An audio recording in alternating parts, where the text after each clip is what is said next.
دا خالي ځایونه د یوې خطي معادلې لپاره چې هیڅ حل ونه لري ډک کړئ. یعنی داسې عددونه دلته ځای پر ځای کوي چې دغه معادله هیڅ د ایکس د هیڅ قیمت لپاره حل پیدا نه کړي.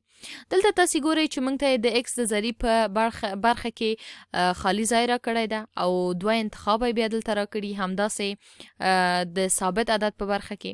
نو دلته موږ د ایکس لپاره -11 انتخابو ځکه دواړو خواته -11 ایکس دي. خو دلته تاسې ګورئ مثبت 4 ثابت عدد ده، موږ ښي خواته -11 انتخابو ځکه چې نه غواړو دا دواړه معادلې سره مساوي سي.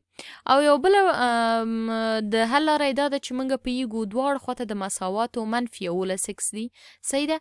که اطراف جمع د 11 ایکس وکړو نو هغه دواړه -11 ایکسونه چې دواړو خواته د مساواتو دي دا د منځه ځي، خلاصیږي، یوازې دلته پاتې کېږي مثبت 4 او دلته -11 چې دا دواړه هیڅکله سره مساوي نه دي.